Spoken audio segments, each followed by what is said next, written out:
नमस्कार दोस्तों, वेलकम। स्वागत करता हूं एक बार फिर से आप सभी का आरएस जंक्शन पर। मैं हूं घनश्याम शर्मा और दिनांक 10 दिसंबर 2020 के करंट अफेयर्स पर आज हम चर्चा करेंगे। तो पहले प्रश्न के साथ शुरुआत करते हैं। प्रश्न संख्या 36। इससे पहले आप हमारे इन करंट अफेयर्स के पीडीएफ जो है उनके लिए डाउनलोड कर सकते हैं हमारी एप्लीकेशन जिसका नाम है आरएस जंक्शन और जो प्ले स्टोर पर अवेलेबल है। तो प्ले स्टोर पर जाइए और वहां से इसे डाउनलोड कर लीजिए जहां पर पीडीएफ जो है इनकी अवेलेबल है। तो भारतीय मूल के विधायक राज चौहान को निम्नलिखित में से किस एक देश में ब्रिटिश कोलंबिया विधानसभा का अध्यक्ष बनाया गया है? और यह है आंसर कनाडा। तो कनाडा जो कि एक देश है, उत्तर अमेरिकी देश है, और वहीं पर कनाडा में जो है भारतीय मूल के विधायक थे राज चौहान, जिन्हें अब ब्रिटिश कोलंबिया विधानसभा जो वहां की प्रांतीय विधानसभा है उसमें अध्यक्ष चुना गया है। तो वह भारतीय समुदाय के पहले नेता हैं जो इस पद पर काबिज हुए हैं। ब्रिटिश कोलंबिया विधानसभा में चौहान ने बर्नेबी एडमंड्स क्षेत्र का 5 बार प्रतिनिधित्व किया है और अब वे जो है, जहां पहले वो उपाध्यक्ष थे, अब सरकार में अध्यक्ष के तौर पर डेरिल प्लेकास जो है उनकी जगह वो लेंगे। पंजाब में जन्मे चौहान 1973 में कनाडा चले गए थे और वहां पर खेत में काम करने लगे थे। अन्य प्रवासी मजदूरों के शोषण और धनी देश में गरीब और धनी के बीच जो भेद है इसका उन पर काफी प्रभाव हुआ, जिसके बाद उन्होंने इस समुदाय और कामगारों के सामाजिक न्याय के लिए काफी योगदान भी दिया था। वर्तमान में वो वहां के एक प्रतिष्ठित नेता के रूप में जाने जाते हैं।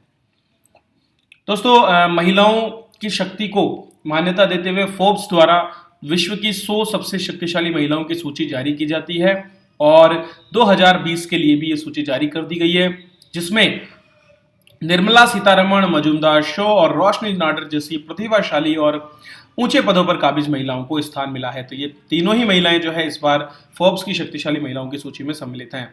वित्त मंत्री निर्मला सीतारमण, अमेरिका की नवनिर्वाचित उपराष्ट्रपति कमला हैरिस, बायोकॉन की संस्थापक किरण मजूमदार शाह और एचसीएल एंटरप्राइजेस की सीईओ रोशनी नडार मल्होत्रा दुनिया की सर्वाधिक 100 शक्तिशाली महिलाओं की फोर्ब्स की सूची में शुमार की गई है। इस सूची में लगातार 10वें साल जर्मनी की चांसलर एंजेला मर्केल शीर्ष पर रही हैं। तो लगातार एंजेला मर्केल जो है वो टॉप पर हैं, क्योंकि उन्होंने जर्मनी में काफी कुछ अपना प्रभुत्व बनाए रखा है। हाल ही में प्रधानमंत्री के पद पर दूसरी बार नियुक्त होने वाली न्यूजीलैंड की प्रधानमंत्री जेसिंडा आर्डर्न जो है वे दूसरे स्थान पर हैं। तो उन्होंने न केवल लॉकडाउन के माध्यम से और नियमों के माध्यम से अपने देश में कोरोना को रोका, बल्कि इसके साथ साथ दोबारा से उन्होंने जो है न्यूजीलैंड में प्रधानमंत्री पद प्राप्त किया। इसी तरह से अमेरिका की नवनिर्वाचित उपराष्ट्रपति हैरिस पहली अश्वेत महिला है जो अमेरिका की उपराष्ट्रपति बनी है और सूची में उनको तीसरा स्थान दिया गया है। ये 17वीं वार्षिक लिस्ट थी जिसमें 30 देशों की महिलाएं शामिल हुई है। अगर भारतीय महिलाओं की बात करूं तो सीतारमण सूची में 41वें, नडार 55वें, मजूमदार शो 68वें नंबर पे, जबकि लैंडमार्क समूह की प्रमुख रेणुका जगतियानी 98वें नंबर पर रही है। तो कुल 4 महिलाएं तो जो भारतीय हैं और एक भारतीय मूल की महिला कमला हैरिस, इसमें उन्होंने पद प्राप्त किया है। दोस्तों, खेलों की बात करें तो अंतर्राष्ट्रीय ओलंपिक समिति ने 2024 के पेरिस ओलंपिक में कुछ नए खेलों को जोड़ा है, जिसमें स्केटबोर्डिंग, स्पोर्ट क्लाइंबिंग और ब्रेक डांसिंग जैसे सभी खेल सम्मिलित है। तो उपरोक्त सभी इसका आंसर हो जाएगा। तो ब्रेक डांसिंग यानी ब्रेक डांस जो करते हैं, कई लोगों को आपने ये करते हुए देखा होगा, उसे अब कंपटीशन का रूप दिया जाएगा। इसके अलावा स्केटबोर्डिंग, स्पोर्ट्स क्लाइंबिंग और सर्फिंग को भी ऐसे ही खेलों में शामिल किया गया है। आईओसी ने पेरिस खेलों में पदक स्पर्धाओं की संख्या टोक्यो की तुलना में 10 कम कर दी है, यानी अब वहां केवल 329 स्पर्धाएं ही होने वाली है। ज्यादातर जो कोटा है वो भारोत्तोलन में से कम किया गया, जहां 4 श्रेणियां भारोत्तोलन में कम होगी। और इसके अलावा जो खिलाड़ी हैं टोटल वो भी 10,500 हैं, जो कि टोक्यो ओलंपिक की तुलना में 600 कम है। 2024 में ये कंपटीशन किया जाएगा। 2020 का टोक्यो ओलंपिक अभी तक फिलहाल नहीं हो पाया है, क्योंकि कोरोना की वजह से 2020 बुरी तरह से प्रभावित रहा है। अगला प्रश्न देखते हैं। हाल ही में किए गए सर्वे के अनुसार माउंट एवरेस्ट की ऊंचाई में वृद्धि देखी गई है और ये वृद्धि 86 सेंटीमीटर की है। तो अब तक आपने जहां 8,848 मीटर ऊंचाई पड़ी होगी, उसको अब आपको 86 जोड़कर पढ़ना होगा। तो नेपाल और चीन ने दोनों ने एक अभियान के दौरान इस ऊंचाई को नापा है और अब जो ऊंचाई है उसको 1954 में सर्वे ऑफ इंडिया द्वारा मापी गई ऊंचाई से 86 सेंटीमीटर ज्यादा मापा गया है। माउंट एवरेस्ट चीन और नेपाल की बॉर्डर पर स्थित है और पर्वतारोही दोनों तरफ से ही चढ़ाई करते हैं।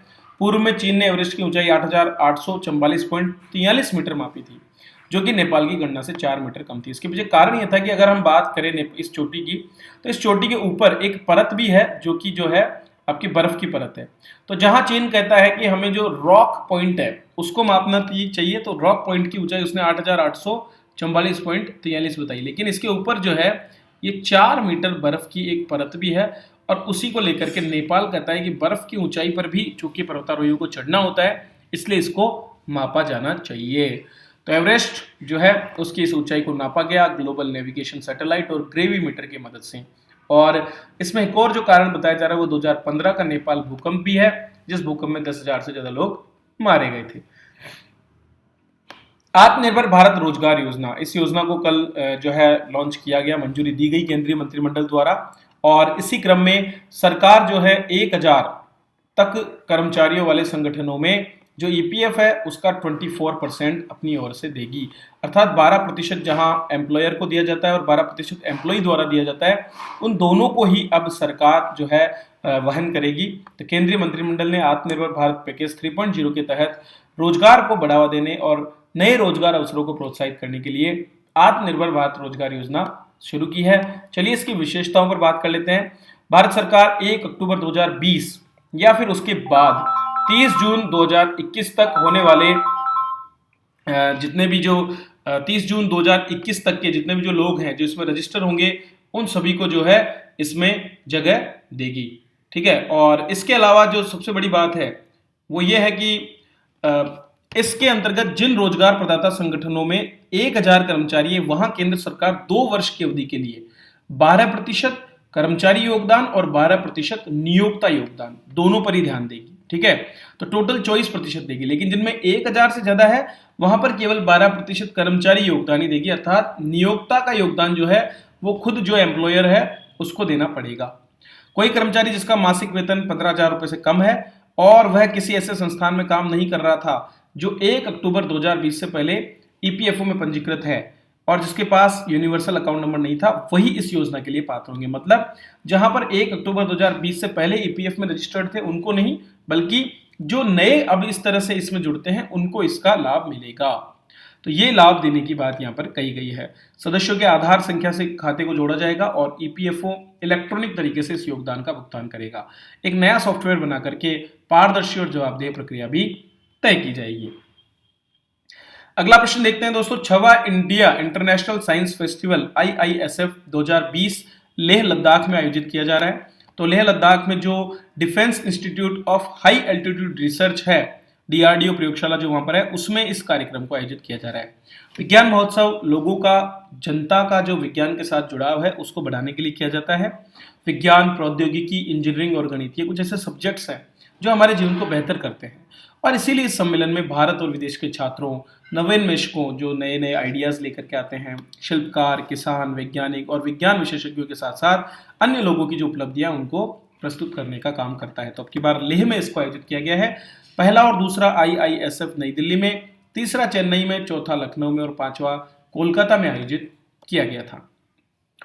चलिए अंतिम प्रश्न की बात करते हैं। हाल ही में भारतीय सेना और DRDO ने पोखरण में एक और उन्नत युद्ध टैंक का सफल परीक्षण किया। इस टैंक का नाम अर्जुन मार्क 1A है। अर्जुन दरअसल बहुत पुराना टैंक है और 21वीं सदी की शुरुआत से ही इसको हमने अपनी सेना में सम्मिलित किया था। उसके बाद से लगातार इसमें बदलाव किए गए हैं। कुछ और टैंक भी हैं, T-72 जिसको हम अजय बोलते हैं, T-90 भीष्म और T-72B जिसको हम ARV कहते हैं। तो भारतीय सेना और DRDO ने राजस्थान में पोखरण में इसका परीक्षण किया 7 दिसंबर 2020 को। परीक्षण में टैंक अपने सभी मानकों पर खरा उतरा है। अब इसके सेना में शामिल होने का मार्ग प्रशस्त हो गया और सेना की जो 2 टैंक रेजिमेंट है वो अब चेंज हो जाएगी। इसे हंटर किलर के नाम से भी जाना जाता है, अर्थात जो ये जो टैंक है इसको हम हंटर किलर भी कहते हैं। 118 टैंक इसमें खरीदे जाएंगे और इसका ऑर्डर काफी पहले हो चुका, लेकिन कुछ सुधार की बात की तो 4 नए सुधार करके और टैंक को अब शामिल किया गया है।